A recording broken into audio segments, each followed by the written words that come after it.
Welcome to tonight's meeting of the Medford Community Development Board. Call the meeting to order, and as always begin with the obligatory procedural matters. This hearing of the Medford Community Development Board is being conducted via remote means. No in-person attendance of members of the public will be permitted, but every effort will be made to ensure that the public can adequately access the proceedings as provided for in Chapter 2 of the Acts of 2023. A reminder that anyone who would like to listen to or view this meeting while in progress may do so by accessing the link that was included on the meeting agenda posted on the City of Medford website. If despite best efforts, we are not able to provide real-time access, we'll post a recording of this meeting on the city's website as soon as possible.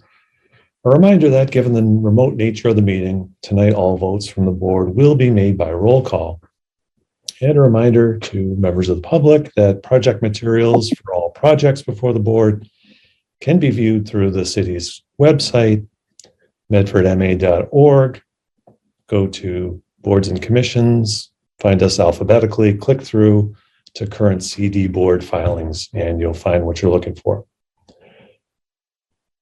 Roll call attendance of the board members. I'm Dave Blumberg. Welcome. Nice to see everyone. Vice Chair Jackie McPherson. Yes, here. Lyson Dreyeson. Here. Christy Dowd. Here. Peter Caldas. Here. And we're awaiting Ari Goffman, and Emily Hedman will not be appearing tonight. No, I am here. Hi. Oh, Ari, how are you? Ari Goffman-Fishman, welcome. Yep. Excellent. Okay, Amanda, city staff on the call tonight for members of the public to know. Sure. So myself, Amanda Centrella, planner with the Office of Planning, Development, and Sustainability. Director Alicia Hunt of the PDS office is also present, and senior planner Danielle Evans is here as well. Excellent. A couple matters on the agenda tonight from Boston Ave. The first regards 640 Boston Ave. Here, the applicant is applying for a special permit to allow for an eating place or a cafe at the building at 640 Boston Ave, which is located in an industrial district. The special permit granting authority is the City Council, and per our zoning ordinance, it has referred this matter to our board for our recommendation. The applicant can begin the presentation. Is Attorney Urquhart going to present tonight? Yes. Hi, all. Welcome. Good evening, members of the board. My name is Ian Urquhart. I'm an attorney from the law firm of Nutter, McLennan & Fish in Boston, and I'm representing the property owner here who, as stated, is seeking to put a cafe use in the ground floor of the building. This is a 700 square foot space. And, we're seeking a tenant that ideally has coffee, breakfast items, maybe sandwiches at lunch, that type of thing.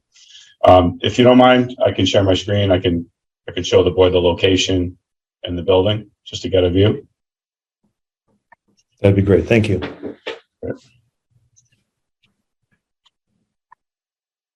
Okay. Can everybody see this? Yes. Okay, so this is 640 Boston Ave here.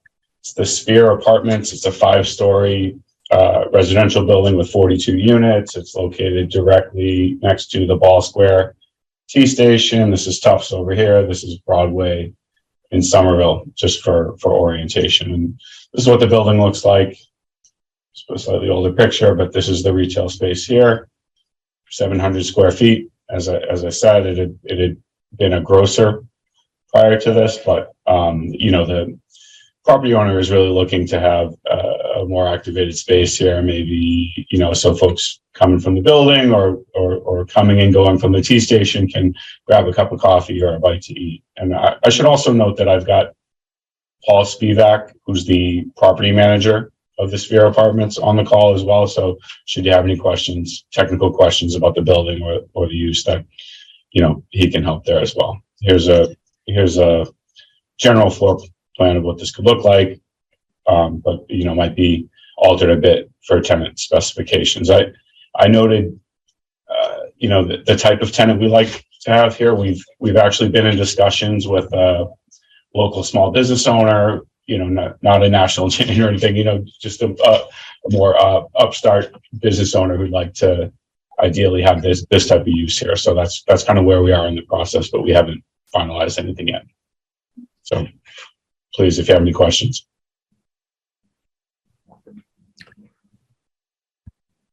Okay, if that concludes your presentation, Amanda, are there any comments from city staff on this matter?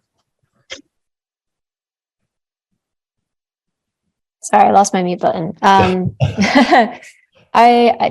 I don't know, Danielle or Alicia, was there anything that context wise we wanted to provide?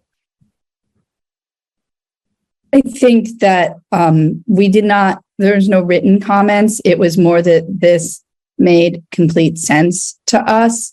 We actually, when the filing first came in, said, wait, this wasn't approved like in their original filing. And then we actually double checked and we're like, oh yeah, no, it was very specific that the language they used, and they didn't speculate that it could be something more broad like this.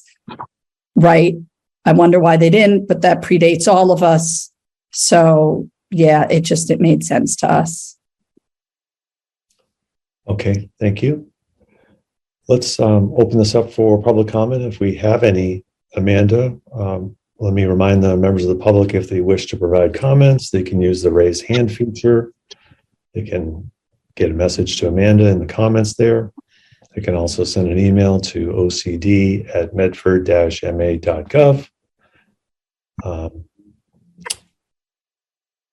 Are there any members of the public or hands raised at this point, Amanda? Do you see any folks out there? No comments in the chat, and I'm not seeing any hands raised. And if you'll give me a moment, I'll just check our office email. Okay.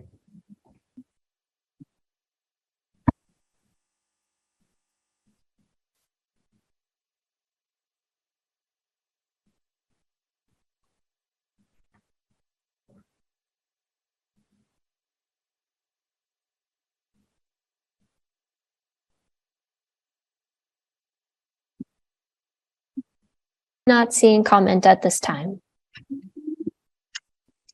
Okay, thank you.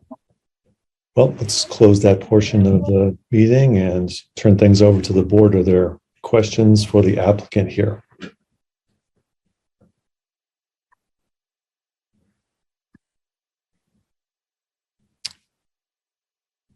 Okay, I guess I had a couple of just general questions. This is for 700 and something square feet. There was reference to more first floor for other uses. Can you just sort of share the background on that, or will we anticipate seeing you again as you find potential prospective users for other first floor spaces in the building? Paul, can you jump in here? Yeah, good evening, everybody.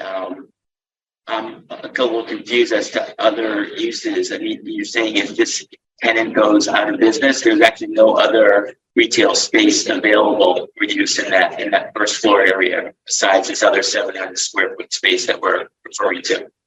Okay, that's fine. I just thought I saw in the approvals, maybe I was going back to the original approval, there was a reference to a larger, it might have even been a typo, but to, I think it was more like 7,000 square feet on the first floor that would be available. So I just wondered if there was more contemplated there, but it sounds like it's not. This is the only one. Okay, very good.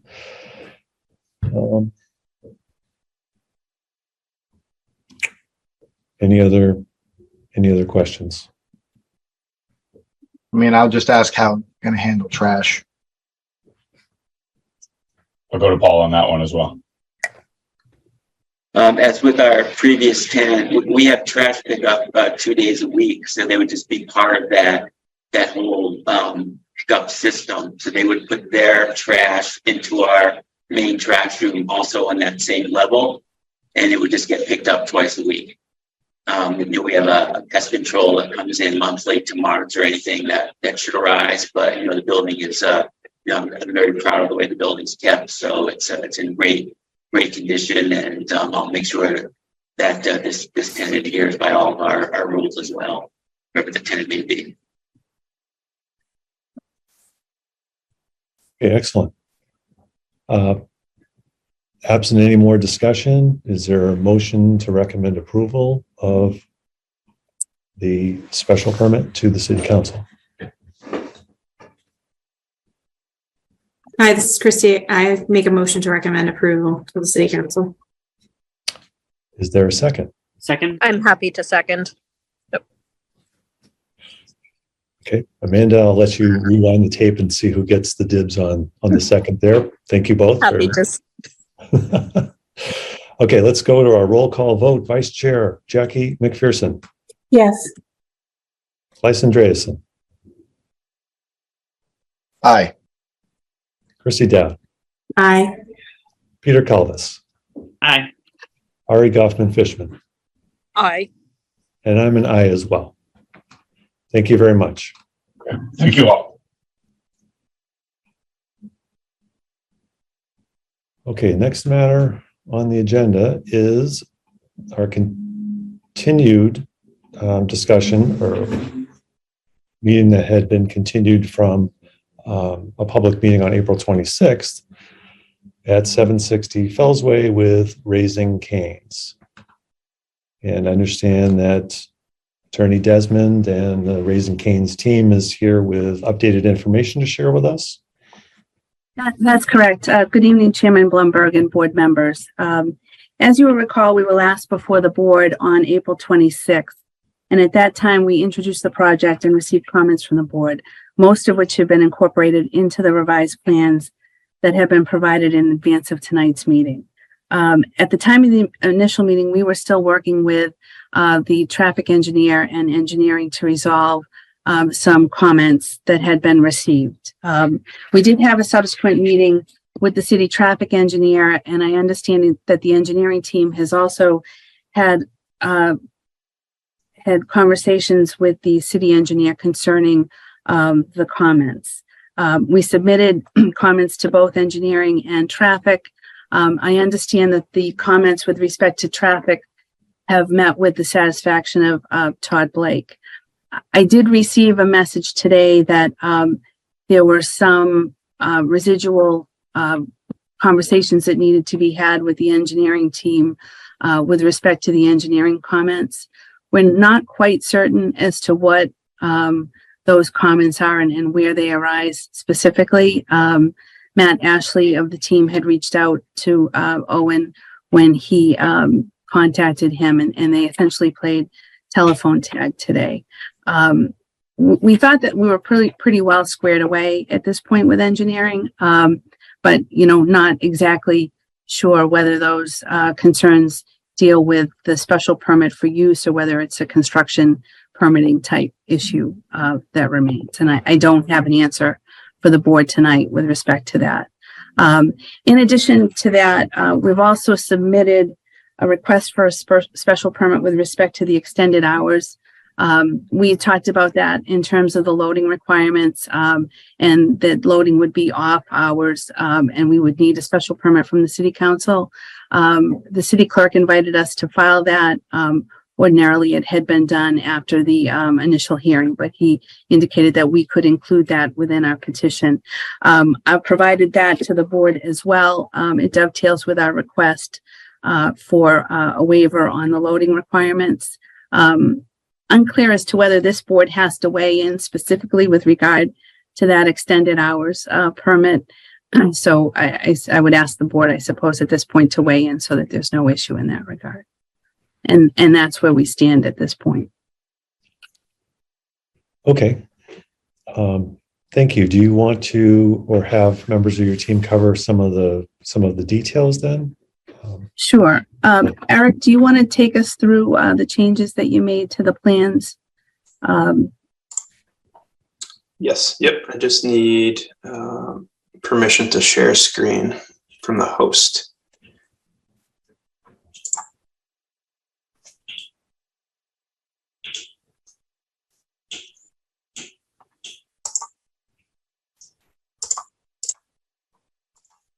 Should be good. Perfect. Okay, great. So I'm just sharing a color rendering of the updated site plan. I think the last time we met, we talked about kind of a red line sketch of what optimizing this area on the eastern bank side of the site was. So we've fully designed that, added the landscaping to that area. We're showing proposed crosswalks to connect the two sites and as well as across the drive aisle. So all of this area has been updated since we last met. There were some requests to continue the landscaping along the eastern bank frontage. So we were just having consistent design there. So we've continued that across eastern bank area. We've added a couple of landscape planters on the patio at the request of the board from the last meeting. And those will be kind of at each side of the entrance to kind of end cap that entrance there. The EV charging station has been located on the site. It'll serve 2 parking spaces, generally where my mouse is hovering. And then we added the geometry of the road changes, the active DCR roadway improvements that are actively happening onto the plan set, which is kind of where I'm highlighting here, and show generally what that sidewalk is going to do. My understanding is they're going to pave, actually all that, the work is complete except for some lumen seating that needs to happen this imminently, or could have happened in the past couple of weeks since we've talked to them. So those are the main, I think, board comments. Otherwise, from all of the response to comment letters, we generally just updated the plans per request of engineering relative to water lines and all the engineering type stuff. But Kathy, do you think that's a high enough level, or do you want me to get into very specific details on? Ask the board whether they want to go into detail. I mean, we did provide the written comments. I don't know if they need to see that on the plan. Yeah, but my suggestion is maybe is to leave at least this portion of it at that, and the board members can ask questions if they're more interested in some finer details. But thanks for covering the points. Pat, if you could address the traffic comments, I think that was the other outstanding question that needed to be addressed at the meeting. Yes, glad to. And good evening, everyone. I'm Pat Dunford, transportation engineer with VHB. I'll try to keep this high level as well, be a little bit briefer than the last time we had spoken. I'd also need this hosting or screen sharing is currently disabled, if someone could help me with that. Otherwise, I'll have to be extremely descriptive. Recording stopped. Oh, let me, I don't know what happened there, but Pat, you should be able to go, and I just need to resume. Recording in progress.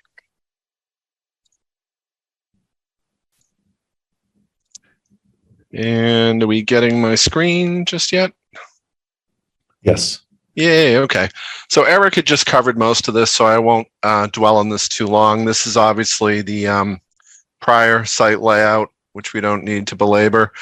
And again, he had just walked through the changes on the left side of the Raising Cane's parcel with the new landscape amenities and improved traffic flow.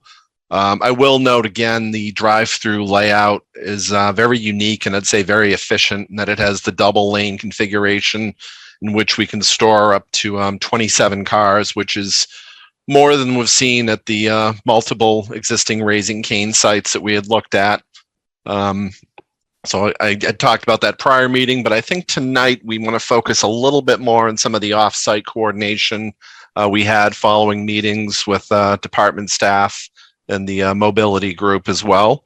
We're obviously familiar with the site overview. These are the areas we had considered in our review. And the following graphic, this obviously gets a little bit busy, but that's just a function of there's a lot happening nearby here, both recently and in the future, and as well as some additional work that we just found out about. And I guess we don't have to hit all of them in super detail, but first and foremost in the upper right corner, the DCR work at the intersection. Eric had just shown that plan and how that ties into the corner of our site, and that work is ongoing. One thing we did talk with the mobility department about is we already were proposing that yellow kind of L shape that I have there for the sidewalks going into the site. By the same token, we've since discovered that while they're doing, they being DCR, frontage improvements along Route 28, for whatever reason, they were not planning on doing crosswalks across the site driveways. So we were going to ask as part of our work to pick that up. Not a heavy lift, obviously, but that would come with some pretty significant pedestrian benefits, which the mobility group had alerted us to, and we certainly agree with that as well. Another one of those, and I'll zoom into this one in a minute, is the center driveway in Route 28, where there's currently an enter-only signal. They had pointed out as well that the crosswalks, while being beneficial, there is a signal there which adds a certain degree of complexity to things. So we were also going to signalize the crossing of the driveway itself, and I'll zoom into that in a second and show kind of how that works and what the benefits would be. Obviously, with the drive-through use and Raising Cane's in general, it is more automobile oriented, but through some of the site features we had shown, particularly the new connection going out to the sidewalk in Riverside Avenue and some of the internal amenities, we wanted to make sure this worked for pedestrians as well, because there's a lot of foot traffic in the area. Likewise, with some of the bike traffic, I know there's a recent project within the plaza had done some bike lane striping out there that's kind of faded, so we were going to clean that up as part of our work. One other item, wayfinding signage, and this ties in directly to the Riverside Avenue driveway, where I know historically there's been a lot of concerns there. We've looked at that, and through help of the city's mobility department, I think collectively we have a good solution there, which I'll show you in a second. But we're also trying to take advantage of the fact that there's an existing connection going from right next to Raising Cane's. You can continue to the left or west behind Ocean State Job lot, and come out at the Commercial Street signal, avoiding the need for the more difficult unsignalized left turn out of that driveway onto Riverside. Pretty simple, but also pretty effective. So we're trying to promote that route to the extent possible, just to minimize the amount of activity that close to the signal in Route 28. We also were going to be relocating, or actually eliminating, an existing crosswalk that's at a very awkward and, quite frankly, unsafe location on Riverside Avenue. We had talked about shifting that to the left, which is still going to happen. But the interesting part, and one of the ongoing bits of work out here, the city's already planning on doing a roadway resurfacing project with some other features along Riverside Avenue in this area.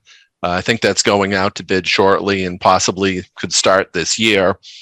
So that would already be picked up as part of that work. But either way, with or without this project, that change is going to happen, which will be a much safer condition that's out there. To zoom in a little bit on some of these, step back a moment. This is heading northbound on Route 28. And this is the center signalized drive. Do you think you're changing your slides? Oh God, I hope so. I'm not. No, sorry. Oh. We didn't. I realized maybe you didn't realize. Okay. We don't see what you think you see. Hang on a second. We'll try this again. If not, I'll have to be extremely descriptive, like I had talked about. I apologize for interrupting so rudely. No, I'm kind of glad you did. It would have made for a painful evening. Are we getting anything now with Route 28? Yep, we see Route 28. Yes. Yep. Okay, in all its glory. And again, sorry about that. So looking northbound on Route 28, this is the center signal to the property where you can turn left in only. And on the left side, you can see the sidewalk between the two signals, where there is no crosswalk striping there. And with the signalized entrance, that can be a little bit confusing, potentially a little bit unsafe. This is a different angle of that. Are we now getting this view as well? We are, yes, thank you. Okay, I got my act together. Thank you all. So as you can see, there's no crosswalk across the driveway, which seems pretty simple, but in the absence of it, it potentially could be dangerous. So we were going to restripe that, but also put in standard walk, don't walk signal heads at this location, pending DCR approval. It's a state roadway, so they have the final say, but I think it's a pretty clear and efficient pedestrian safety benefit that we were going to undertake. Not shown, but in the background, you can see there's a stop line as you enter the plaza. This is a one-way enter driveway, and people being how people are sometimes, sometimes there's exiting traffic, which we don't want to see, obviously. So we're going to reinforce that with some do not enter striping, some do not enter signs, just making it clear that this is an enter only location at that point. And you'll have a much better condition for both the cars and certainly the pedestrians crossing this driveway. The next one, I don't think we need to get into this level of detail, but at the city's request, we went out, took a look inside the signal controllers to make sure everything we're talking about is feasible, which it is. I'm on to Riverside Avenue now, and I'll ask one final time if I'm showing the right plan. Riverside Avenue. There we go. Okay, progress. So again, as I had mentioned, the city will be doing work out here, and as part of that, that crosswalk I had talked about was going to be relocated. The one kind of interesting thing is there's what's called do not block the box striping, diagonal striping on Riverside Avenue to make it clear if you're heading eastbound towards the signal, not to stop and block the driveway. That's obviously uncomfortable if you ever accidentally do it. And we just wanted to reinforce that with that striping. What the city had pointed out was that clearly needed some sort of amplification. So what we're going to do, and this is a ground level view of it, where the striping's there, but it just needs to be reinforced a little, which it will be through the city project. But we're also going to be installing what's called Q detectors under the pavement, where when the traffic that backs up from the Route 28 signal gets to probably around the area of the bank, that's going to trigger a sign that we're going to install on the other side of the intersection, an illuminated sign, essentially saying do not block the box, or if the city wants, it could be red signal ahead. But really something just to alert people more than a static, basic, boring sign. Once it illuminates, it really calls it out a lot more strongly. People are aware that something has changed and they need to react accordingly. So that sort of interactive signage could be very helpful here. So it's something we're going to undertake, and it's actually something that'll entirely be under city control because this segment of Riverside Avenue is strictly a city roadway. So we had put together a memorandum, I think last week, to go over to the traffic department. It spelled out the various details of this beyond kind of the high level stuff I just walked through, going through the exact type of signal equipment, the exact type of pavement and other treatments, just so we can show that it is something that can be built and is something that can be efficiently done, which it can be. So we're going to continue to work with the city to make sure that gets in a timely fashion in conjunction with the project. And again, I will note that the Route 28 work being under DCR jurisdiction is a little bit out of our control, but I'm pretty optimistic that they'll see the benefits of that and certainly allow that to go forward. But we are going to be engaging them further along as we do that.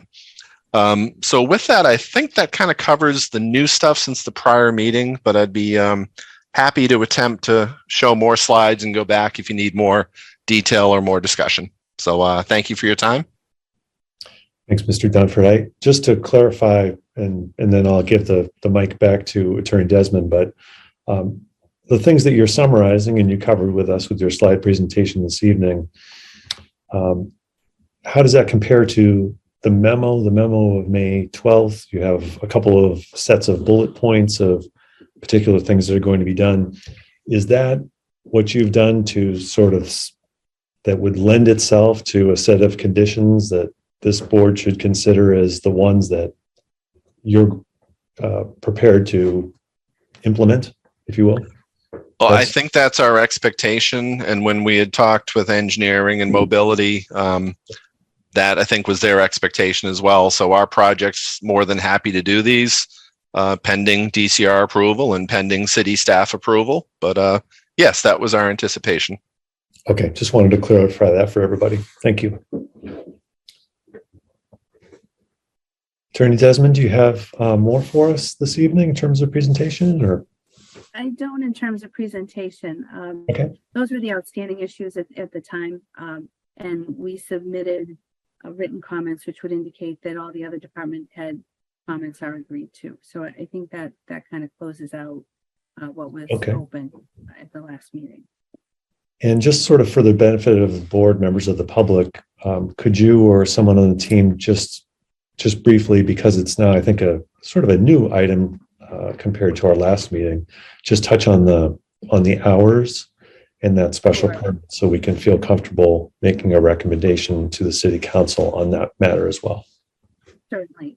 So as I indicated, I believe at the last meeting, the procedure at city council had always been that you had to move first for the use of the special permit and the common victual license, and then come back at another time for the extended hours of operation.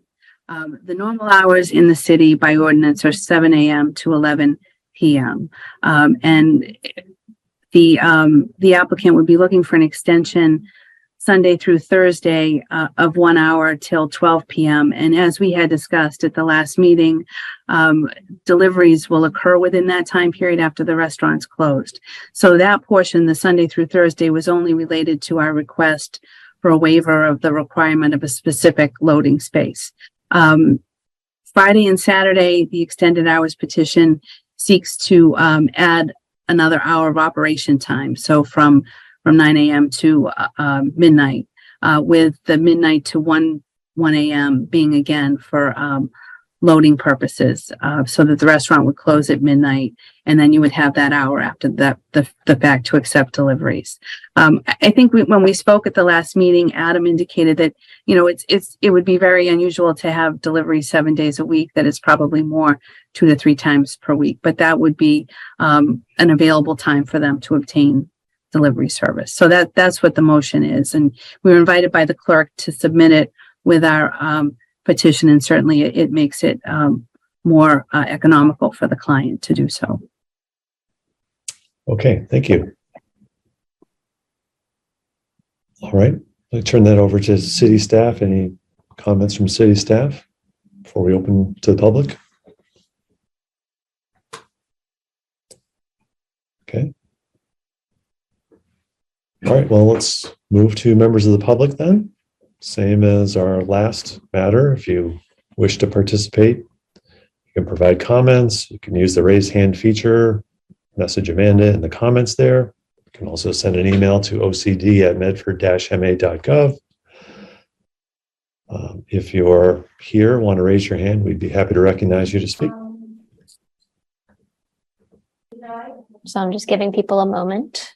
It doesn't look like we've received any emails. And nothing in advance of the meeting, Amanda? Nothing in advance of the meeting. And I'm not seeing any raised hands or comments in the chat.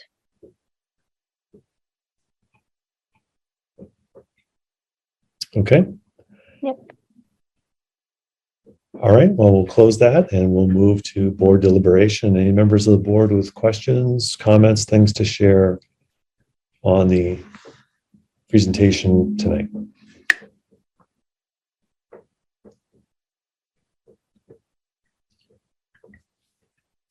How do we feel about the pedestrian measures, traffic mitigation, that sort of stuff? Hey, David. I'll just jump in and say that I think this team's done a really nice job addressing all our concerns from last time. Seems like everything was addressed, and excited to make that corner of Medford a little nicer. So thank you. Great, thank you, Claes. Yeah, I'd like to jump in and just Peter, also, yes. I'd like to say I appreciate working around the state project and the city project in that corner and the improvements. As someone who walks and bikes through there, I'm looking forward to having that corner a little less chaotic. So I appreciate the work the team has put in on that front. Excellent, thank you. All right.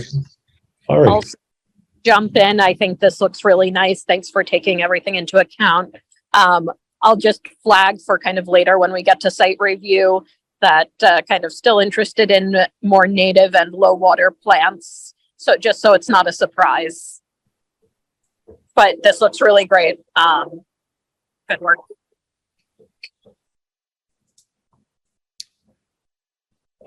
Question with Ari raising that point, is that something that is captured within any of the department comments, or maybe that's something that we could have would have to have as a condition of the board's approval? Was that a question to me? Well, I guess I was asking Amanda to, Yeah. or if Attorney Desmond wants to answer that, that's fine too. I was looking for the Yeah, factual I thought answer. that we had actually updated the plan to include items as to native plants that would be included in that. Maybe Eric can point us to the exact page, but I was pretty sure that we updated to that extent. I think we've just confirmed that the plants are native. So I don't think we made any revisions to that effect, but if there are any very specific comments about specific plant materials, happy to work on that. I think we can easily capture this in a condition, basically saying, applicant to prioritize native plantings in the landscape plan, just to make it tidy. Okay. If you're suggesting though, that it's already in the plan, then, I mean, if you're already saying you have a landscape plan and all those are natives, then we don't even have to worry about a condition, I suppose, but we can do a condition if we need to. I thought there was a notation, but I might be mistaken. I defer to Eric on that. Well, maybe the easiest thing is to do the condition, and then that way you can take a look at it afterwards and figure it out. I think we're fine with that. The plantings are natives. I don't know that we necessarily have that as a note on the plan itself, but I don't think it hurts to have that condition. Okay, great. Thank you. Okay, other board members, or should we begin to consider what conditions might make sense here? We have a number of things that we have to vote on. I think we have a total of 4. Maybe I can try to knock a couple of those out by suggesting that one that we can look at is first would be approval or a recommendation for approval of the special permit as to the extended hours.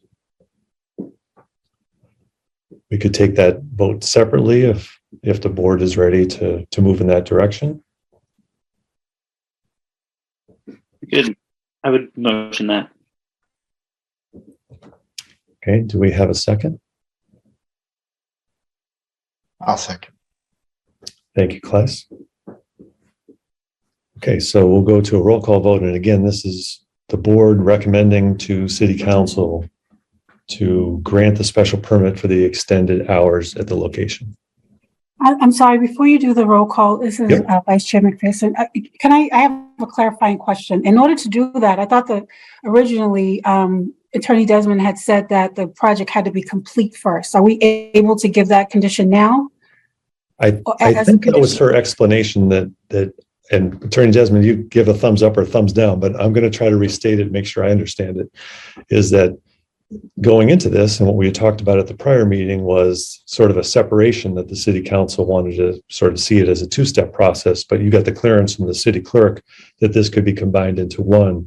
And so we can do more efficiently, sort of the way I'm proposing to do it tonight. Okay. I just wanted to make sure that it wasn't adding extra layers for the proponent to go forward. Okay, I understand now. Yep, absolutely. Attorney Desmond, am I good? Are you comfortable with that? Okay, thanks. All right. So we'll start then on the roll call vote with Vice Chair Jackie McPherson, Yes. Claes Andreasen, All right. Christy Dowd, Aye. Peter Kalfas, Aye. Ari Goffman-Fishman. Yes. Okay, good. Okay, so that's, and I'm a yes as well. So that's one of our recommendations down. I think another one that we can look at that sort of stands on its own is to recommend approval of a waiver of the off-street loading requirements. And that is requirement is in 6.1.7 of the ordinance, and the city council could waive that requirement under 6.1.10. So if the board is so inclined to vote in that direction, we could consider a motion. Is there a motion to recommend waiver of the off-street loading requirements? I so move. Thank you, Ari. And a second. I'll second that. Thanks, Claes. Okay, roll call. Vice Chair Jackie McPherson, Yes. Claes Andreasen, Aye. Christy Dowd, Aye. Peter Calvis, Aye. Ari Goffman-Fishman, Aye. and I'm an aye as well. Okay, that's two down. Now I think we have the recommendation to the city council to approve special permit and also approve the site plan. And so I think this is where our conditions would come in. And I think we have for conditions, we have the traffic mitigation, completion of the traffic mitigation measures that are summarized in Mr. Dunford's May 12th memo to Director Blake. We have a condition to use within the landscaping plan native plants. We have a condition that the applicant needs to secure approval of the plans from engineering prior to city council's deliberation on the matter. And we probably have a condition that the applicant will also satisfy the conditions of the other general memos, fire department, diversity and inclusion, Board of Health. I think I've covered them all because traffic is covered by the memo. Engineering has a bit of an asterisk next to it. And so those are the conditions that I can think of. Board members or Amanda, am I overlooking something?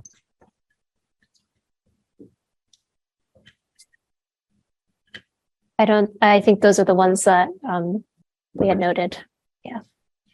Okay. Attorney Desmond has her hand up. Attorney Desmond. With regard to the engineering comments, just in terms of language, something that's mutually satisfaction resolution of the outstanding engineering issues.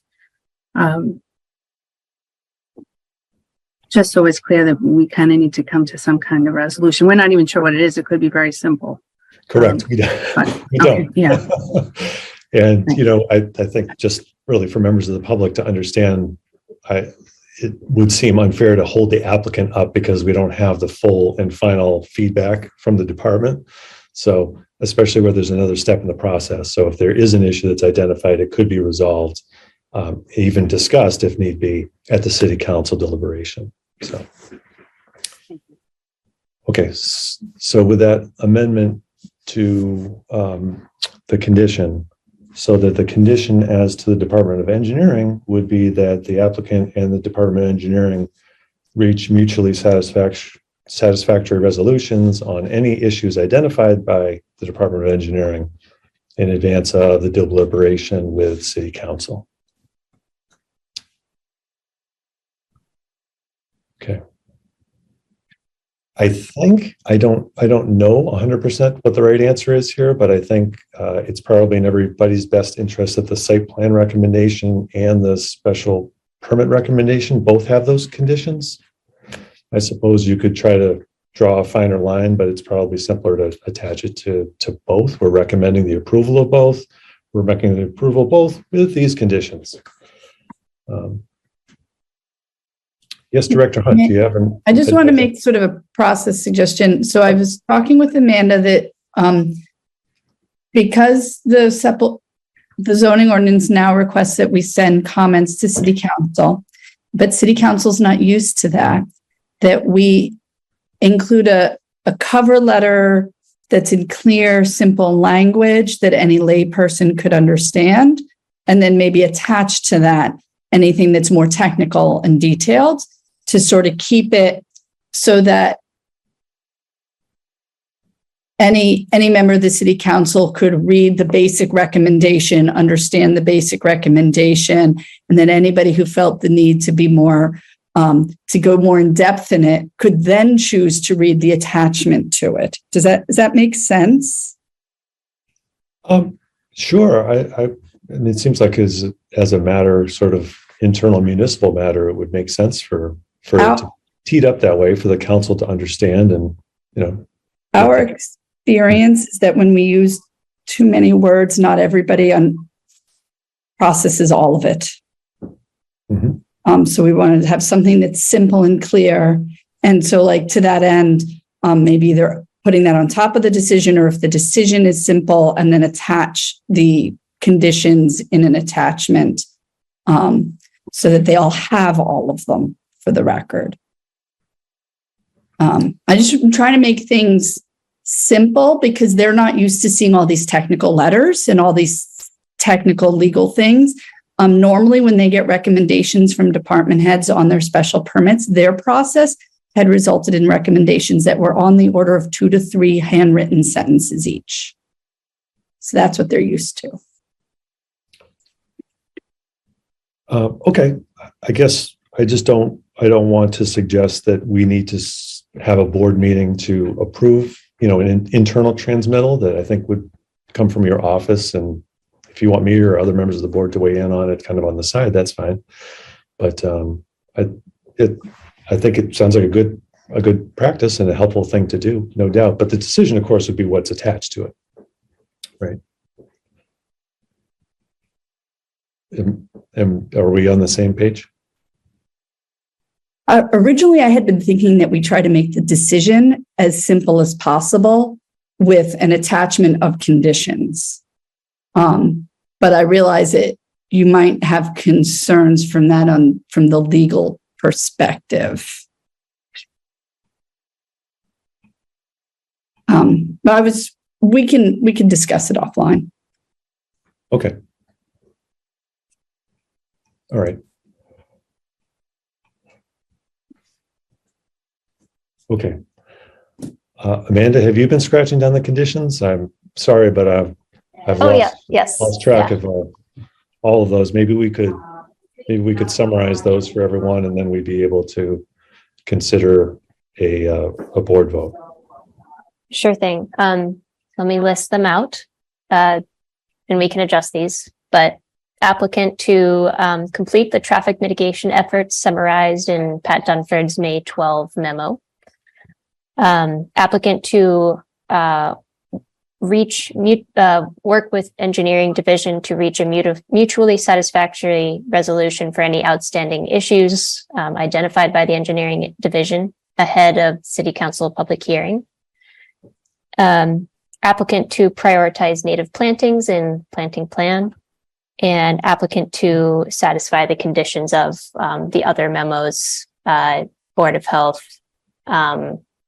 diversity, inclusion, and fire. Thank you. Okay. Do we have, I guess let's do this in 2. I think technically there are 2 steps. So we have this recommendation for site plan approval with conditions. Is there a motion on that to recommend approval? Make that motion. Okay. Second. Is there a second? I'll second. Okay. Excellent. Thank you. And we'll do a roll call on that. This is the site plan with conditions. Vice Chair Jackie McPherson. Yes. Clyson Andreasen. Aye.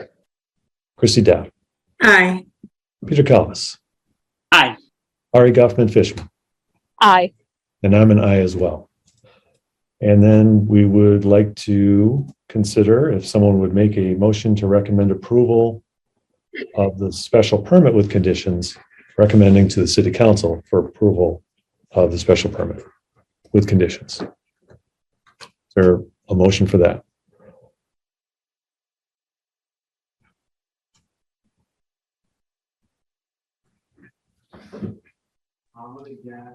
This is Christie. I'll make a motion for what you said. Thank you, I'll Christie. second that. And there's a second. Okay, excellent. And roll call vote, Vice Chair Jackie McPherson, Yes. Vice Andreessen, Aye. Christie Dow, Aye. Peter Calvis, Aye. Ari Goffman Fishman, Aye. and I'm an aye as well. Okay, Attorney Desmond, how did we do? Thank you very much. Appreciate your. Excellent. Thank you to you and to your team, and thank you for being so responsive in the presentation tonight. Thank you. Have a good night, folks. Thank you. Okay, returning now to Boston Ave. Let me read the notice on this matter.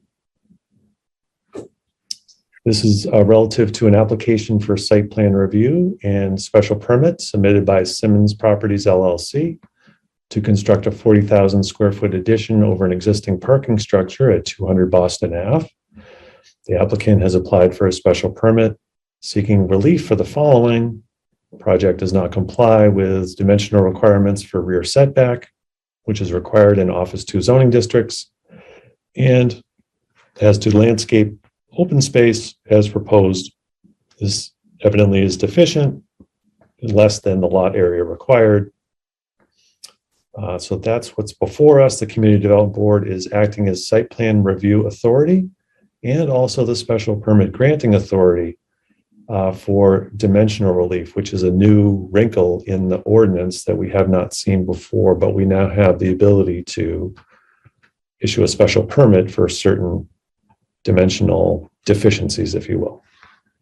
So I, as you know, used to work at Cummings, and although I have not in quite some time, I did recuse myself from the first round on this project. And as the project is essentially coming back in much the same form here tonight, I'm going to recuse myself from this one. I'm going to turn the baton over to our vice chair, who's ready to run this discussion, and I will return afterwards.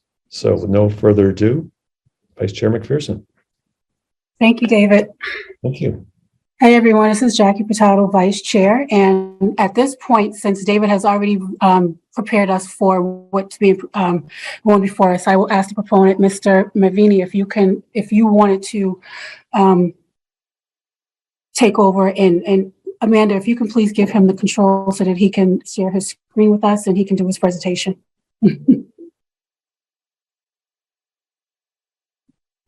Thank you.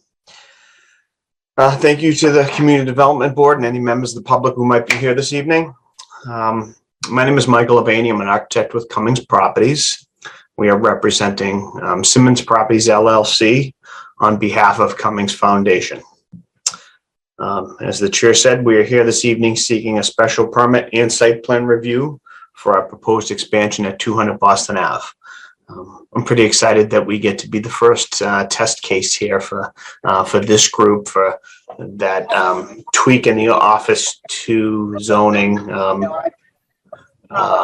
zoning bylaw that allows us, zoning ordinance that allows the board to address dimensional deficiencies. Very exciting. I want to give a brief history of the project. As some of you may recall, this project was before the board in 2021. At the time, the Zoning Board of Appeals was the special permit granting authority for those two deficiencies that we'll get into a little further. At that time, the Community Development Board provided to the ZBA a site plan review recommendation letter recommending the approval of the project. And I think that letter was dated September 30th, 2021. Shortly thereafter, we went to the Zoning Board of Appeals and they denied the application for the special permit. At that point in time, we put the project on the back burner, and here we are now. We'd like to kind of rekindle this fire if we can. one of the things that made us want to come back here was after the ZBA denied the special permit application. The city has gone through a zoning recodification that allowed this board to look at those two aspects of the two deficiencies. The provision in section 4.2.8.5 allows the community development board to be the special permit granting authority in this case. In July of 2022, the community development board voted to recommend to the city council. We came to the community development board so that we can move this property from the industrial district to the O2 zoning district, and this board provided a recommendation as such. We went to the city council and they moved it to the O2 zoning district, and so then, hey, we're back here with the project, right? So the challenges that this project faces, the two-dimensional issues, are the rear yard setback. The rear yard setback is required to be 15 feet. We currently have 0.3 feet. And this building was built in the 1920s as a factory building, and there was a railroad spur in the back, and there was a railroad siding. The train would come right up to the back of the building and open up the sides, and everything would be brought in. So setback is what the setback is, I guess. And then the landscaped open space requirement is 15%. We are proposing 7%. We are adding landscaping to this property as proposed. The current condition is 6.8%. Interestingly enough, the industrial zoning district that we opted out of had 0. The property was developed that way. We were lucky to have some there. So we're going to make that a little better. Obviously, the site has historically been paved, but for the small amount of open space that's there. So with that, I would like to share my screen if that's okay. Awesome. All right, share. Can everybody see what I got going on here? Excellent. And you can see my cursor as well as I move stuff around. I talk with my hands a lot, and here I'm going to talk with my cursor even more, I think. So here we go. So the project before the board this evening is a redevelopment of an existing single level parking structure into a multi-story, approximately 41,000 gross square foot mixed use research and testing space. We're going to add roughly 40 structured parking spaces to the property. This includes up to about 2,000 square feet on the ground level that is intended to be kind of a amenity space, a neighborhood amenity space, similar to the project we saw 2 ago in front of the board over at the Ball Square area. I think before I go too far, I do want to say this project has not changed one iota since 2021. This presentation you're going to see is the same. The plans are the same. The submission was the same.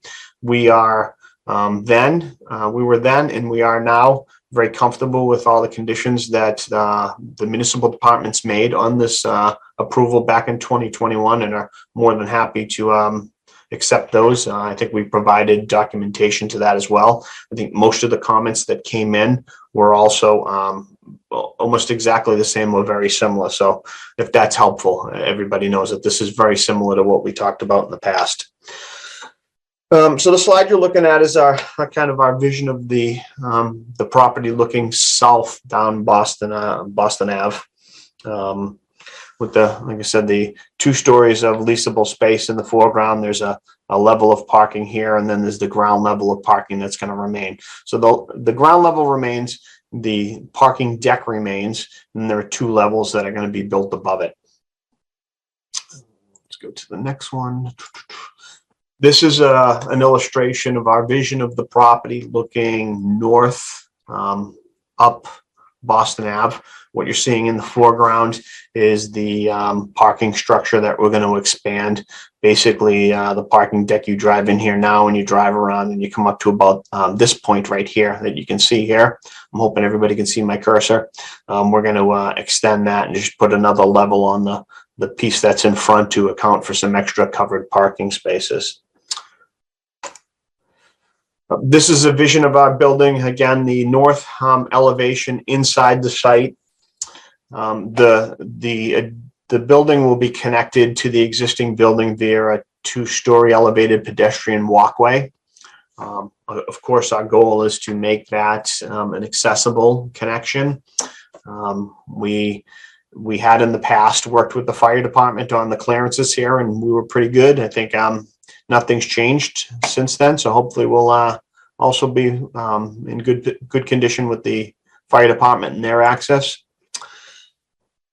So this has kind of different views of the site. This is how the site looks now if you're looking south down 200 Boston Ave. This is if you were standing in the middle of Boston Ave, it's kind of looking east. That's what you see right now. The parking deck is in here. These are precast concrete panels, and there's a steel frame parking deck there. This view right here, view C, I guess, is looking north. You drive into the site, and here's the you kind of drive up the ramp, and then the ramp goes all the way to here. And then we're gonna, again, from this point here, extend the ramp up, add a deck up there. Let me see if I can zoom in a little more just to make this. I don't know. I'm having a tough time seeing it. I don't know what you folks are seeing, so bear with me. So this is an overhead view of kind of a locust plan, Boston Ave, Mystic Valley Parkway, the river. This is where the addition the building will be built. Similarly, a little more site context. The existing parking structures here, the footprint of the proposed redevelopments in red. The existing buildings here, the bridge will be elevated pedestrian walkway will be right here. To locate everybody, U-Haul's here, 196 Boston Ave. The Elizabeth Grady property is right here. It's just kind of an overhead view. I actually like this view a lot. This is kind of an overhead view to see what's going on there now. And again, if anybody has any questions as I go along, please feel free to interrupt me. I could talk all day. So what I'm going to share with you now is the package that was submitted for the building permit application into the Community Development Board for this particular meeting. Again, this just introduces the project team, myself as the architect, Simmons Properties, our civil engineer, Mark Slager, our traffic engineer, Ty and Bond. Again, existing conditions of the property now, nothing too crazy. Commercial building. Let me just hold on. I'm not quite sure you can see the whole thing. Land use table, the existing commercial building, the existing parking garage. This is the kind of in the green. What you'll see here is kind of the footprint of what the new building is going to be. We're not expanding the footprint at all. It'll all sit inside that same footprint. I've highlighted here the two deficiencies on the site, if you will. In yellow highlighted is the rear yard setback, and it's just one little corner right here. That is the challenge. It gets wider as it goes out. We do have some parking back here. We've had an access agreement in the past with the MBTA to use that. Use the area back there, and it also allows the fire department to get the circulation. Additionally, the landscaped open space, as you can see here, we have, I'm not giving anybody any vertical or anything, but we're required to be 15% of the lot. We are now 6.8%. We're adding a few hundred square feet, and I'll show you where that is as we go forward. It was part of one of the conditions that we talked about. Actually, it's here. We're going to add some space here. One of the comments in some of the comment letters in the past were that we wanted to get the parking a little further back from the street. So we'll add landscaping there to make up, serves two purposes, gives us a little more landscaping, and also opens up the safety here for pedestrians and traffic. And just another interesting slide. We'll have 1, 2, 3, 4 electrical vehicle charging stations. If they're not there now, they will potentially be there by the end of the month. We have been installing them throughout our portfolio, so there will be some electric charging stations there. If in time they get used and there's a demand for it, we're very much amenable to adding more, but we're going to start with that for now. There's also a significant amount of bicycle racks throughout there's a good amount of bicycle racks in here. There's 1, 2. So there's 1, 2 locations that are outside right now. Actually, this is under the existing building. So we have 2 covered locations currently. We will continue to have 2 current locations. We will dedicate space in the parking garage for bicycle parking. And there is 1 open rack here at the 196 building. Just catch up to my notes. So here, what, did I miss one? Oh, excuse me a second. No, I did not. Okay. So this is just some of the utilities. Again, none of this has changed. We have an anticipated utility consumption, water and sewer.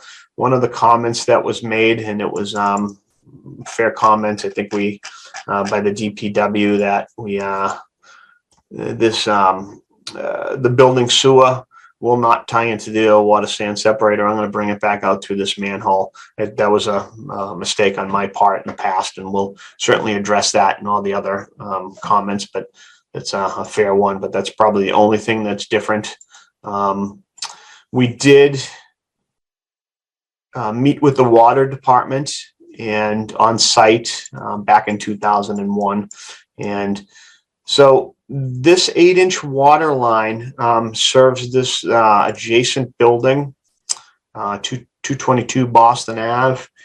And so the water, it serves as the fire water, but the domestic water comes off of North Street or North Ave. I'm not sure which one it's actually called, but we decided that was that was there. We don't have permission to loop that, obviously, because it's another property. But when talking with the water department, there was a thought that when this property got redeveloped, as it may very well get redeveloped, that was the time that we could potentially loop all that, and that could be part of the program. Again, nothing super exciting. Let me go back. Sometimes I'm a little quick here. Here we get just electric. We're going to get all the utilities will come from on site. We have worked with, we had started some communication with the electric company and have subsequently stopped it, but we will get back on that as soon as we have the opportunity to do so, if this project goes forward, to pick up all the electric from on site. So in general, we don't expect that we're going to have to go into the street for any of these utilities, and that's going to be super helpful here to us anyway. This plan is the grading and drainage plan. So many years ago when we built, there was an addition here. This building kind of stopped here. There was a single-story addition in 2011. We knocked it down and we constructed a 4-story addition to this building. At that time, we looked to see if there was an opportunity to do some recharge, and there wasn't. We had dug a big test pit here, and there were some challenges. The water table was a little higher than we would have liked it to have been, and it just wouldn't have had the system wouldn't have had the coverage or the opportunity to recharge.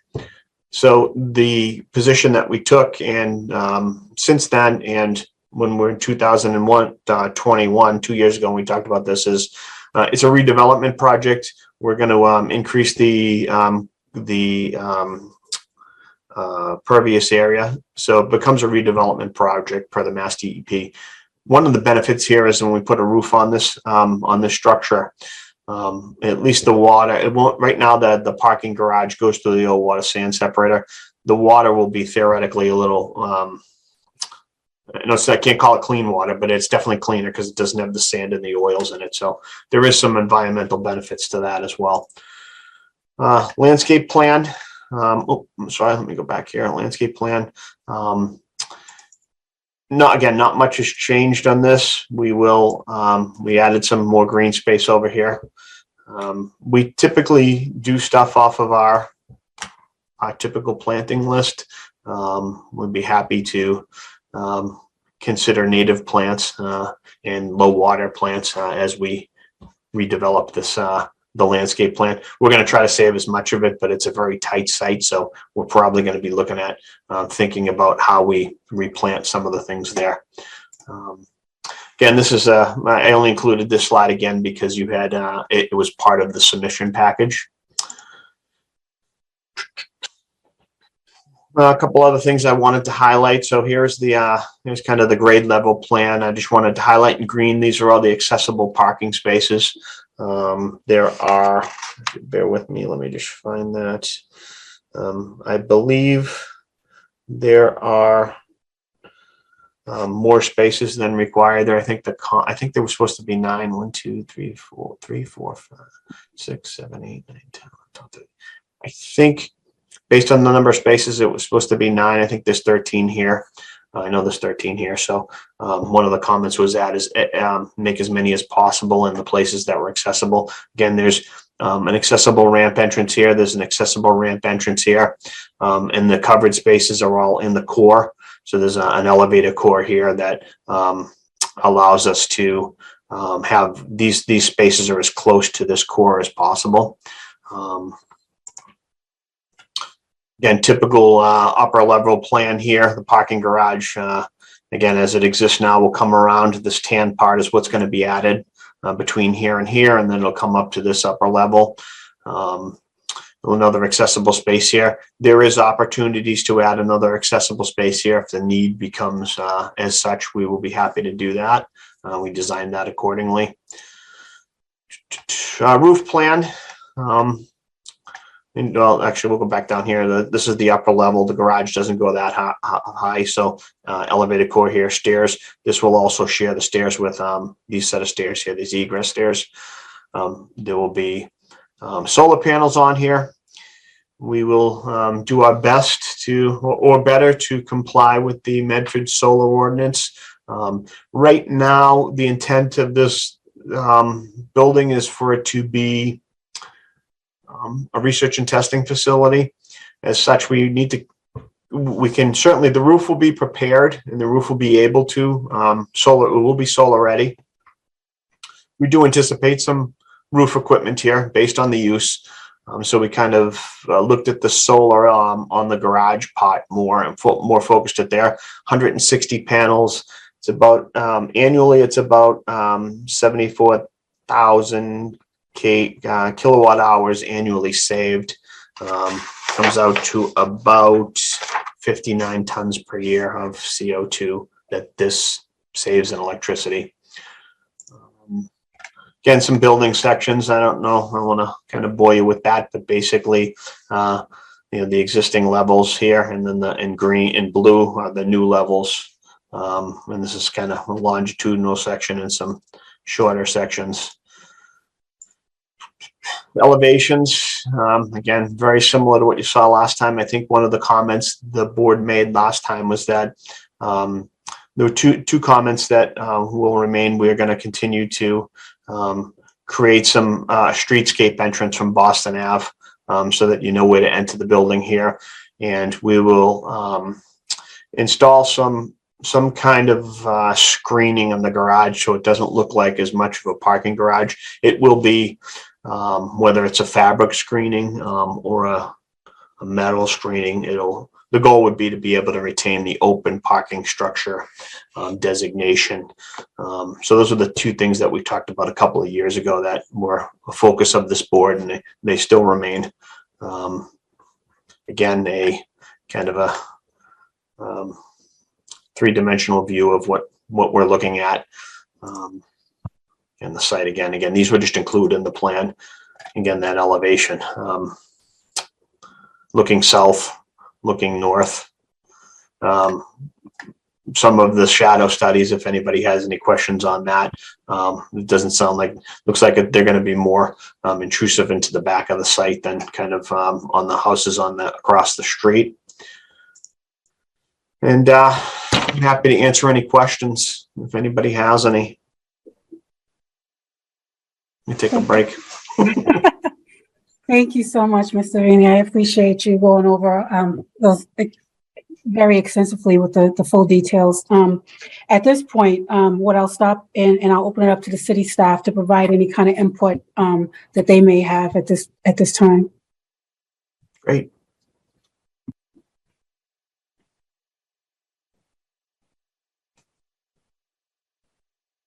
You're on mute. Sorry. No worries. Director, thank you very much. Director Hunt or Amanda, if you have anything that you want to add to this before we open it up to our board and to the public. I guess I will just add at kind of a high level. So our office reviewed this extensively when it came in originally. We thought it was a good project. We were happy with the changes that the planning board brought to it at that time, which to my memory are still incorporated here. It was very frustrating when our ZBA decided it took issue with the zoning decisions of the building commissioner. We think this would be excellent for economic development in the area. Cummings is a great organization to have in the city and to be working with us, and for them to have more space that they are filling with their mission, I think is good for the city. So that's just very kind of high level. I feel like we really did go through a lot of stuff back then, and I'm hopeful that all of those things are still in account here. To my memory, they appear to be. I personally did not go back and cross-reference them to the filing 2 years ago. So Amanda's telling me in the background that she did that work. Yeah. Thank you. Yes. And thank you, Amanda. And thank you, Director Hunt. I appreciate it. And as I quickly cross-referenced myself as Mr. Vinny was going through everything. And it seems we do have obviously a couple of new comments that came in from the city, but it seems as though the city staff, the department heads don't have much more to add either, but we'll get to that part after I open it up to the rest of the board to see if they have any questions. Does any board members want to speak or provide input?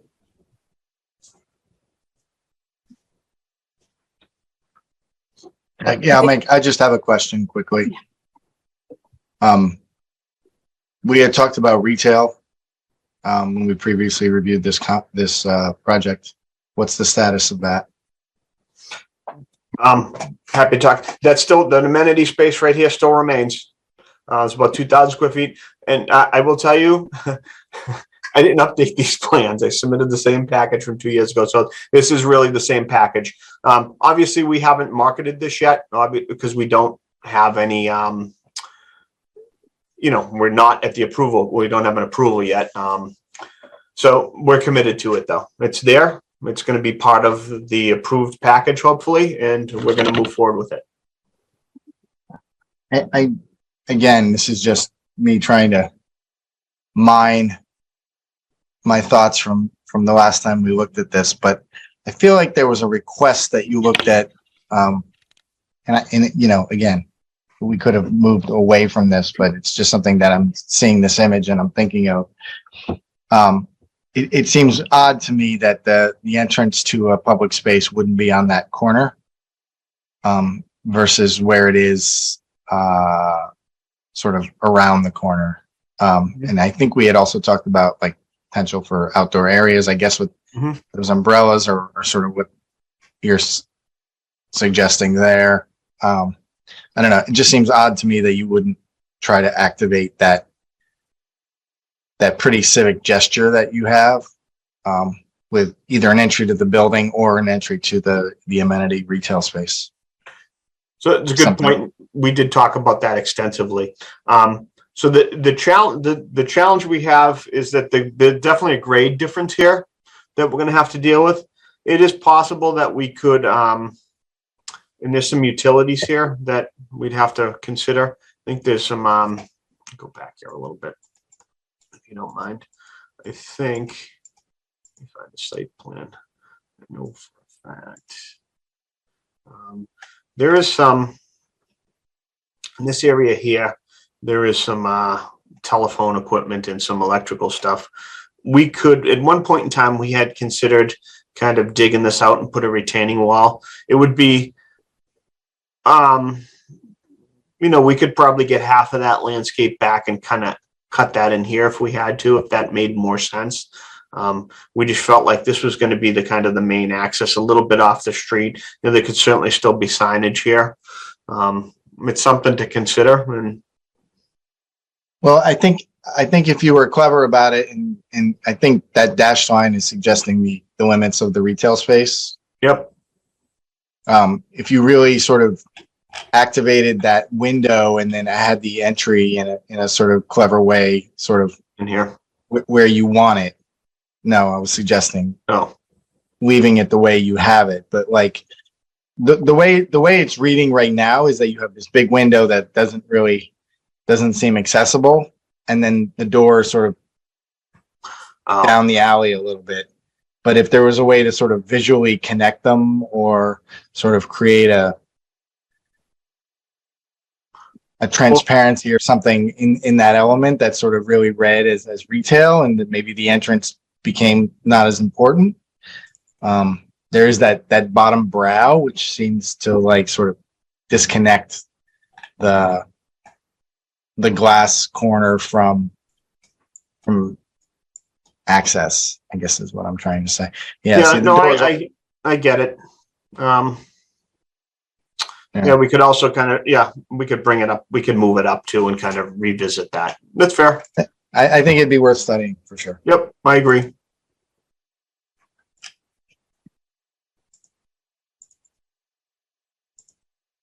Do we have any other questions or comments from the board before we open it up to the public?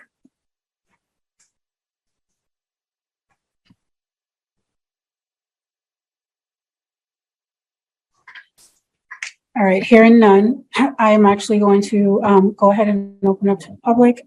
And so those who wish to provide comments can use the raised hand feature or message Amanda in the comments. You can also send an email to ocd@medford-ma.gov. Before providing your comments, please state your name and address for the record. Remind all meeting participants to refrain from using the chat function to provide comments, as it is not part of the public record. If a participant is having an audio or other technical difficulties, this may be entered into the chat to alert the chair and or the staff. Amanda, I can't see the entire screen. I'm not sure if you can help me see if there's. Yeah, and actually, Mike, would you mind stopping the share screen for a moment? Yep. Great. And so I just checked our email, and I'm not seeing any new comments or come in, and we did not receive any ahead of the meeting. And I'm taking a look here at the participants list, and I don't see any raised hands or comments in the chat at this time. Okay. At this time, Amanda, so I will close the public comments since we don't have any that are coming in right now. And one of the things I wanted to just make sure is that before I proceed to the board to get us to deliberate, I want to make sure that we are in compliance with making sure that we're considering the special permit as the granting authority. We've already looked at if there's a special, if you can guide me on if there's a special consideration besides what the department has already entered into or have already provided to the proponent to be considered, whether it's for traffic or anything like that. Other than that, then the board would deliberate outside of whatever you suggest. Yeah, so if I may, Jackie. Yes. Maybe what I'll do is I'll post in the chat just for board members to refer to. There is special permit criteria that I think might be important for board members to touch on as everyone deliberates. So let me paste that in the chat, and folks, let me know if you can't see it. So everyone, just put it right here. So basically, the special permit granting authority, which in this case is the board, must provide kind of a determination on whether there are adverse effects that this project has, or rather that they will not outweigh its beneficial impacts to the city. And the criteria are the 6 ones listed in the chat there. And for public purposes, do you want me to read those out?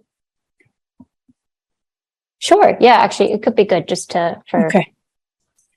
As for 94-11.62 for special permit criteria, what we are now determining is the consideration of the following. 1, that social, economic, or community needs which are served by the proposal. 2, traffic flow and safety, including parking and loading. 3, adequacy of utilities and other public services.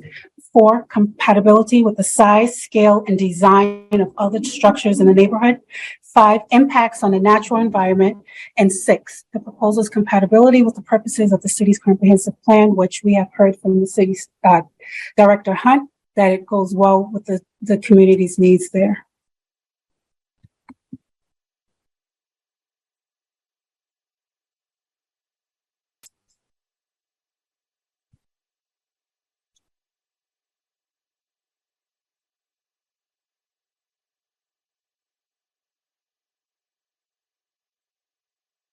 Based on an update from the traffic information from Todd Blake,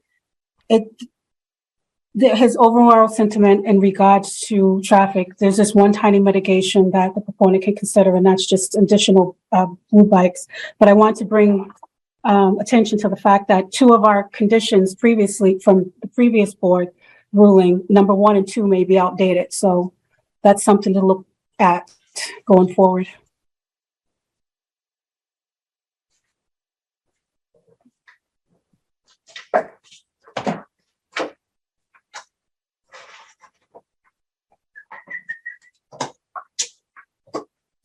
And overall, his assessment of the project hasn't changed, then his recommendations have not changed.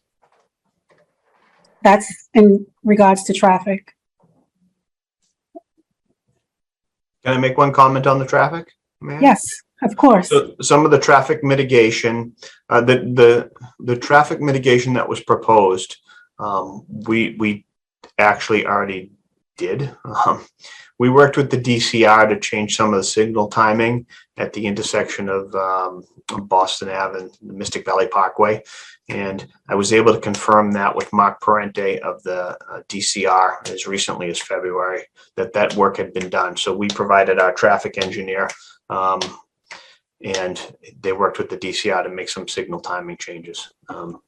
And regarding the blue bikes, I think the city traffic engineer suggested that could be an alternative to the physical modifications that were proposed to happen in Boston Ave. And we'll continue to look at that. I actually reached out to Blue Bikes and haven't heard back from them.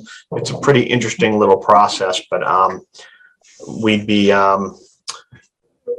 we'll certainly consider that, but we're very comfortable with the mitigation measures that were proposed the first time. The physical improvements, the bike sharrows and the bike lane, and some of the signage, I think they could be very beneficial.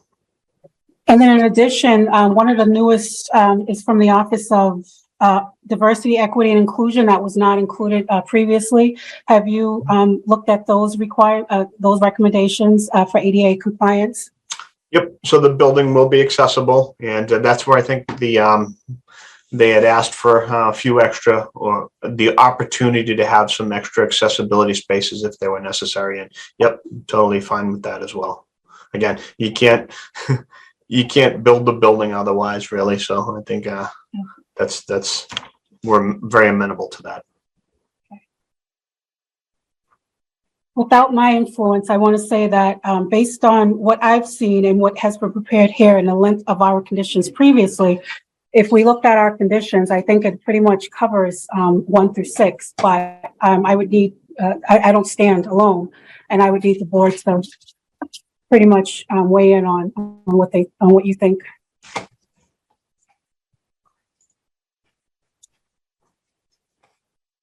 This is our first one, so. Glad I could be here for it.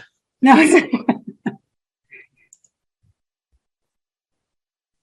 And I guess before we actually vote on it, Amanda, are we the onus is on us to make sure that we have all these conditions again, because we can't just rely on the previous conditions because a couple of them are outdated, right? So would we need to relist those 16 conditions? I believe it was 16 conditions. I think maybe an easier way could be if the board was happy with the majority of the conditions, we could, refer to compliance with the recommendations from XYZ date, omitting whichever ones may feel outdated. So whether it be, condition number 1 or something like that. And then a subsequent condition, if there were other things that you all discussed that you're interested in seeing, then we can, add that as well.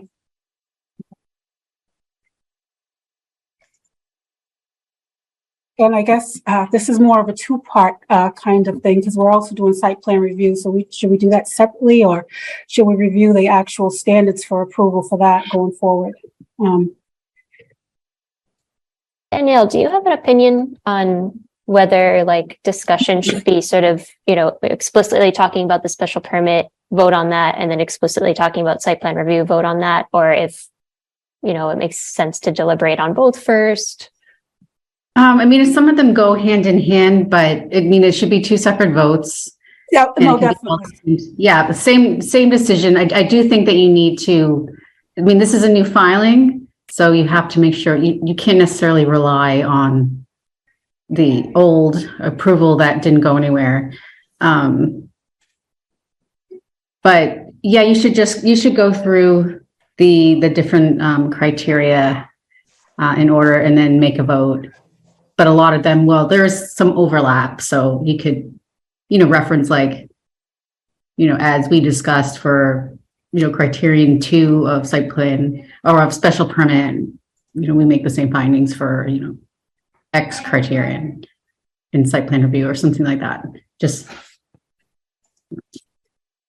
Determining that we're hitting on every one of the listed points. You do need to make all the findings. So basically what I'm asking the board is, do we find that 1, social, economic, community needs which are served by the proposal? And 2, do we find that the traffic flow and safety, including parking and loading? 3, do we find adequacy of utilities and other public services? 4, compatibility with the size, scale, and design of other structures in the neighborhood? 5, do we find impacts on the natural environment? And 6, do we find the proposal's compatibility with the purposes of the city's comprehensive plan before we make recommendations? Is what I am asking the board.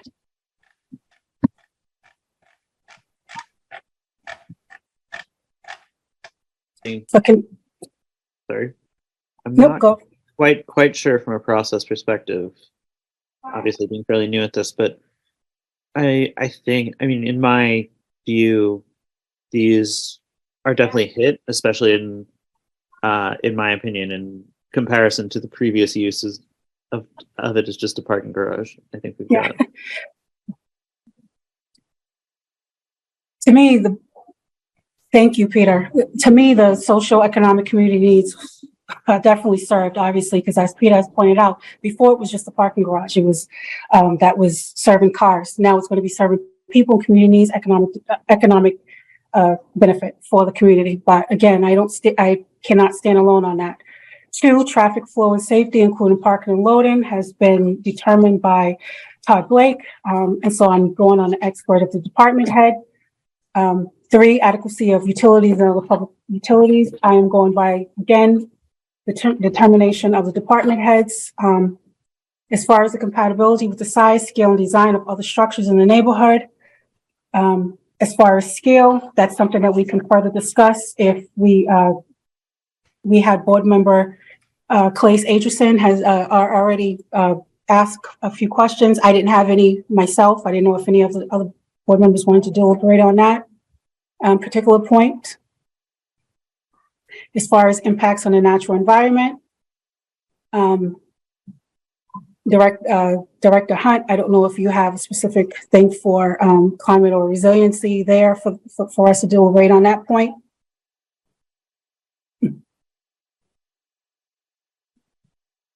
And I don't really have anything particular to add. There's not a lot of green space. There's not a lot of space to put green space. They do their best to incorporate native plantings and trees into this. I think we'd be hard, particularly given that this is an existing footprint. We're particularly hard pressed to find any additional way to add additional things here. So it certainly is not worse on the environment than the existing. And these don't actually say the renewable energy. We appreciate the real effort to get the solar panels on there.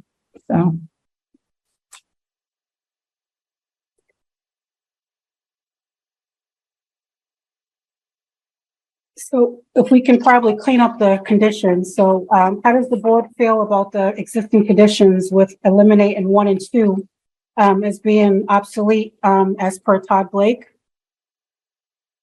And then if we wanted to add any.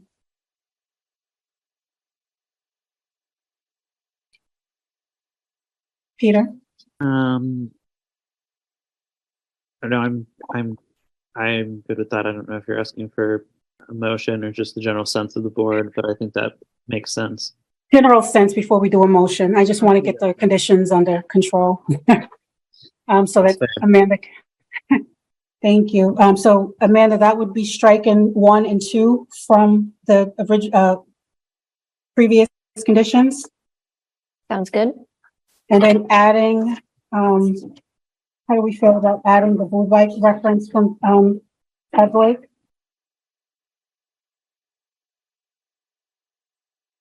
And the one thing is, in number 15, I guess we would just update to perform in compliance with recommendations, and we would update all of the letters at this point because there are to include updated letters as well as the brand new Office of Diversity and Inclusion that wasn't originally included. So based on those conditions, if we can have a motion to grant a special permit to for the approval with conditions as would we have to state them again, Amanda? No, I don't think so, but I did have a question. Yes. Les had brought up this idea of kind of exploring sort of activation of that glass corner for the retail space. Okay.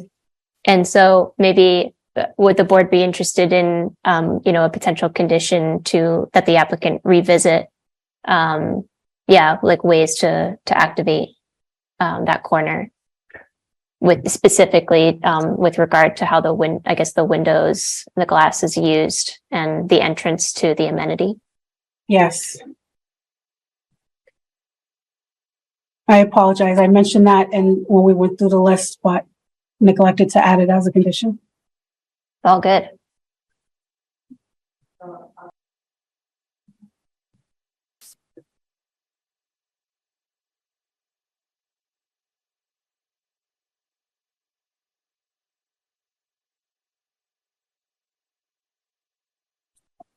So with that being updated, seeing no other conditions from the board or no other input, do we have a motion to grant a special permit to 200 Boston Ave for approval with conditions as stated? So moved. This is Christie, a second. Okay, I'm going to do a roll call. I'll start with Claes. Aye. Christie. Aye. And I apologize, I'm not saying the names. Claes Agerson and Christy Dowd. Peter Kels. Aye. Ari Goldman Fishman. You're on, I saw you mouthing it, Ari. Oh, You're on. sorry. Yes, aye. And myself, I am a yes as well.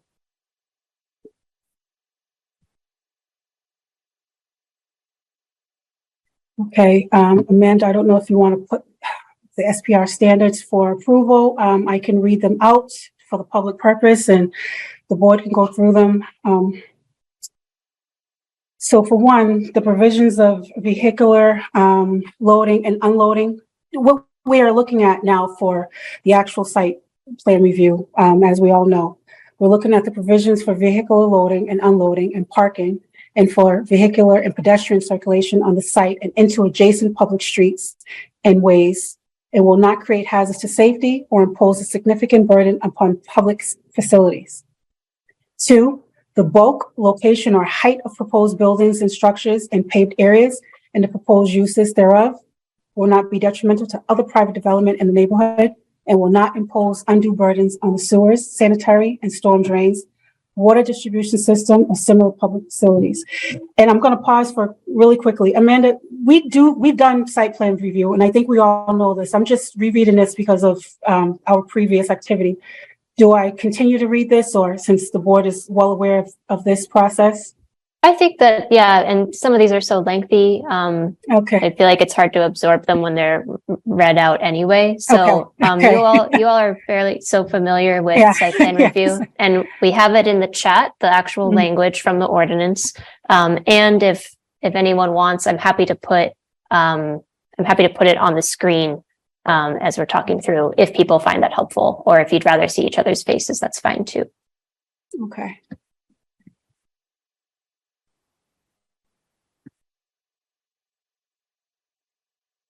The one difference that I see with this is a question that was, I'm not sure if it was covered earlier, and how you were going to handle the trash removal. And that's to Mr. Avini. Yeah, so we will have provisions. There are provisions on site now for trash removal. There is dumpsters and compactors, and there will be another one added on the first floor in the garage, or right outside the garage, probably in the garage. We're gonna have to figure out a way to get it out, but that will happen within the building as well. Screened from everybody else, no one will see any of it. Okay. And we discussed exterior lighting earlier with one of the provisions that Clay Anderson has already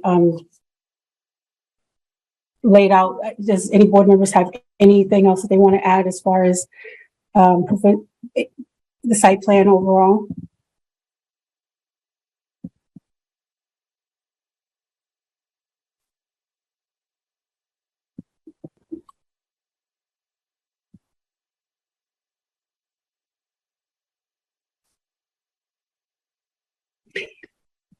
It's almost like a repeat of everything that we've already gone over, and especially with all of the conditions that we've already had before. So I'm going to ask for a motion to recommend the site plan for approval for 200 Boston Ave.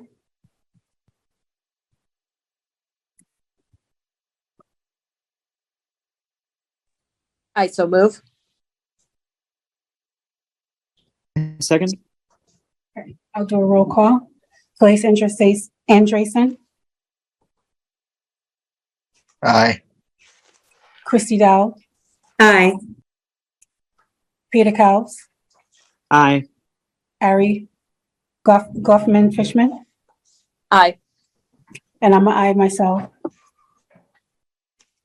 So there you have it, Mr. Vini. You have your special permit as well as your site plan approval.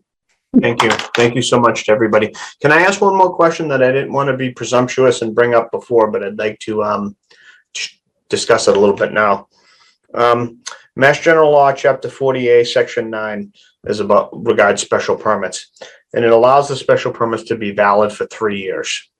And it leaves it to the cities and towns to make those determinations. I only ask this because I don't know how long. Some of them are 2 years. Everybody kind of looks at it a little differently. This isn't a this year project for us. We're really thinking about this next year at this point in time. We would like to be able to have this permit be for 3 years, if that's something that this board is amenable to. Again, it's Chapter 40A, Section 9. There's a very specific section about it, and it puts the power in the cities and towns' hands. So 2 years might be tight. 3 years, we should be good. Amanda, Director Hunt, do you have any input on, is there something in the ordinance that says how long a special permit is valid for? I'm taking a quick look at the, honestly, it's the first time I've been asked this one, to see whether this is something we have to adopt.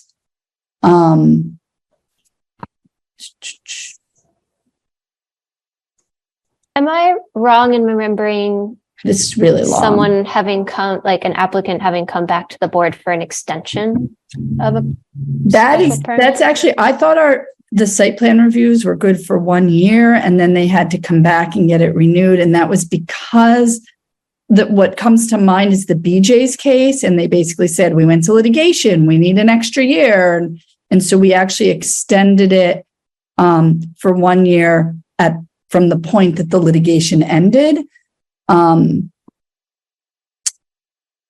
I will tell you, I'm sorry, this is like 3 pages long. I don't think I can digest this on the fly. I was hoping it was one of those 2-paragraph ones. I don't know if Danielle has experience from her other communities on this. Is this a new provision? Be able to grant a special permit for 3 years?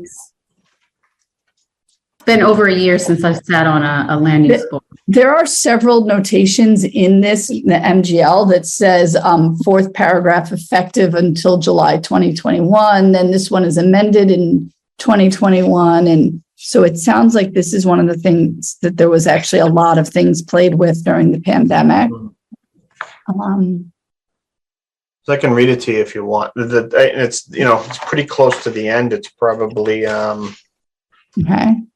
I'll read you where I cut this anyway. Yes. Zoning ordinance or bylaw shall be provided that such a special permit granted under the section shall lapse within a specified period of time, not more than 2 years, which shall not include such time required to pursue or await the determination of an appeal referred to in section 17 from the grant thereof. If a substantial use thereof has not sooner commenced except for good cause, or in the case of a permit for construction, if the construction has not begun by such a date except for good cause. Now, I actually asked this, I started asking this question to the building commissioner, the current building commissioner, Commissioner Forte, and he wasn't quite sure either. It's silent in your zoning ordinance what this is, what the time frame is, and that's why I wanted to ask. And again, I happy to go along with however long it's supposed to last for, but I know this isn't a this year project for me, so we're a year from starting it anyway, just to save the aggravation of coming back here if it was. Not that that's a problem for me. I just don't want to put it on you folks to have to do it. I like doing this, but I'm not. I just want some clarification. I guess that's all, and not to put anybody in the hot seat if it's something that wants to be thought about it some other time, or I could come back in some other time, or you could write it however you want to write it. But I just wanted to kind of talk about it. So that's not a decision we could make. This board can't make that decision. Has to be codified in the zoning ordinance. So that would be a zoning member. If our ordinance doesn't say last for 3 years. So what's the There's default? actually in section 94, 11.6.8 is the title lapse under special permits. And that in ours says special permits shall lapse if the substantial use thereof or construction thereunder has not begun except for good cause within 24 months following the filing of the special permit. That works. So our ordinances does say 24 months. And I guess what I would tell you is that, that if you felt that you could come back and justify it with good cause, we could entertain a request. Yeah, that's fair. So does the site plan, did they go hand in hand with the site plan review as well then? So this is talking about specifically about the special permit. Does the site plan review kind of attach to that as well? Yeah, in our experience, so it's unusual because of the way, so we actually have a section in site plan review for lapse as well, which is the same 24 months. Okay. So I was actually going to say, without even finding that the usually the special permit, the site plan review findings are incorporated by the special permit granting authority. It just happens that this is the same board this time. But actually that is also, there's a statement. So that's a 11/7/14. 11/7/14. Okay. Yeah, And the other one was 94/6/8. hold on, I had it up. 94-11/6/8. Okay. All right. I appreciate it. I won't take anybody's more time. 24 months works for me. If I have to come back and have another conversation, fantastic. It's been 24 months anyway. We did this 24 months ago. I don't want to come back again.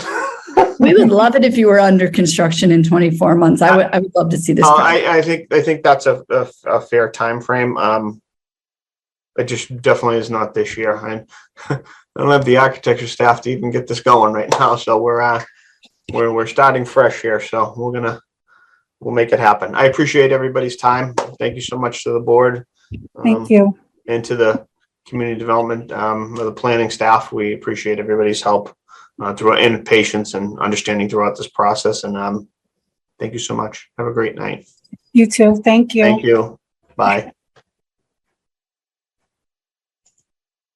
Okay, excellent. Well, thank you to our able vice chair for filling in there and getting us through that matter. Appreciate that. Yeah, but I failed at saying Clace's last name properly. I'm sorry. Mr. Andresen. Andresen. I know how to say your last name. I'm sorry. No sweat. I have a long blooper reel myself, so. You're not the first and you won't be the last. Okay. My whole life. Okay, next item on the agenda, I think really is to just hear a motion and vote on to not consider the April 26th meeting minutes as they're not yet prepared. So if we have a motion, we can move that whole item along. I'll give a motion to move it along. Okay. A second. Ms. Christie. Okay. Excellent. Thank you. Okay, so that's to move that item to our next meeting agenda and a roll call vote, starting with Vice Chair Jackie McPherson. Yes, it's okay. Just I'm still getting used to it myself. So okay, Jackie, your vote? yes. Okay, I'm sorry.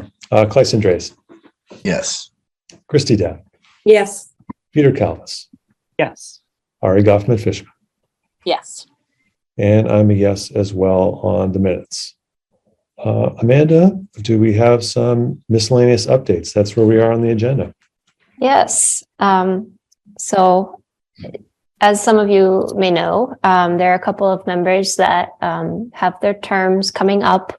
It's not that we're kicking them out. You all have been wonderful, but there are, as part of the regulations and in the ordinance, there are limits. So I think we'll be saying goodbye to Christy, David, and Kless at the end of June. And so we're, reaching out now to some candidates to potentially fill those spots, as well as we have 2 open associate member positions. And I just sort of wanted to plant the seed that with, the shifting of folks onto different things and taking in some new members, and David will be part of the group that's leaving, we'll need to consider having someone step into the chair role. And so I wanted people to start thinking about that. And, if anyone has questions for myself or other staff on, what chair sort of entails, and I'm sure don't want to offer up David's time, but I feel be likely to answer questions on that as well, and what that experience is like. We're happy to discuss. So just wanted to put that out there. And kind of in a related vein,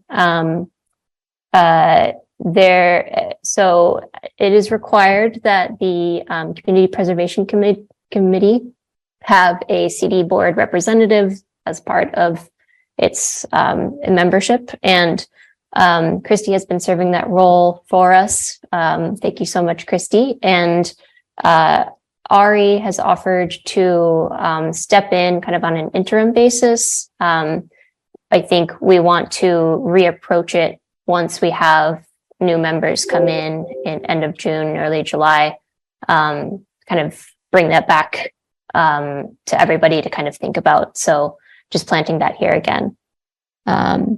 And I think that's all I have, unless Alicia and Danielle have other items. I just want to clarify that we have every intention of getting new members appointed in that time frame, so that by the end of June, for the beginning of July, there would be new people. In the event that we're not able to fill all the positions right away, we've had to verify this for other boards in the past.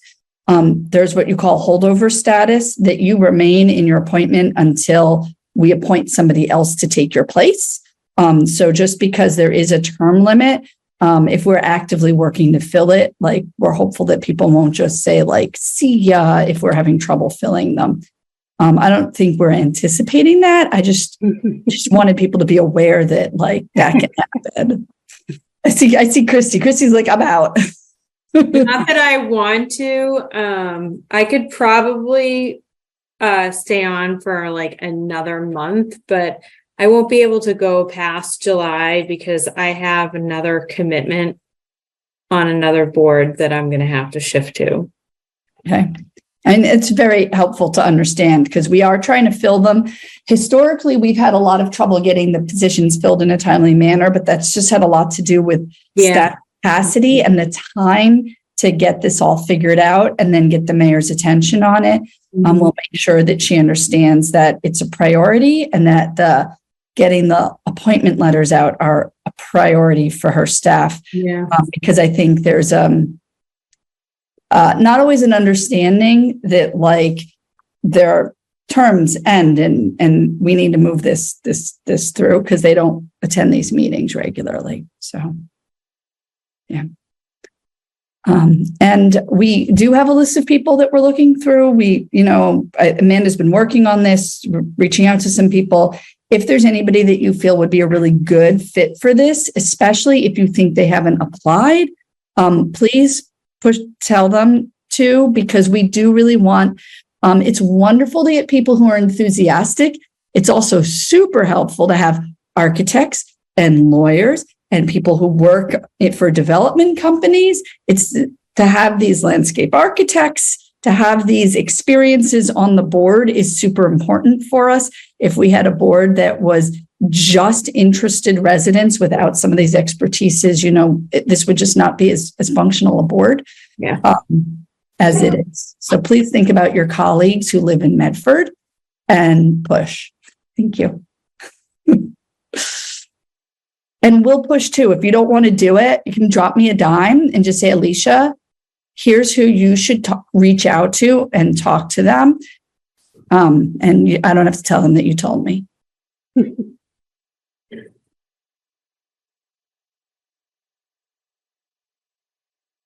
And on a different note, I just thought I would flag for folks in our upcoming June meeting.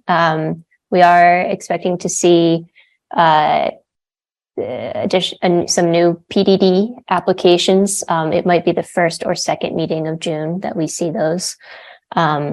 So yeah, get excited, I guess is my advice.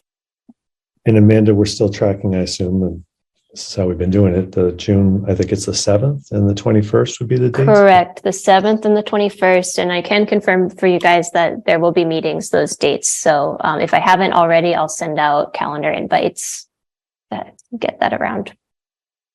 And one of the things, I don't know, Amanda, if you figured out the dates yet, but there is a zoning change request coming in, going to be on the city council agenda on Tuesday. So they will be referring it to you. It's over by the Wellington T stop, a request to extend the Muzz area.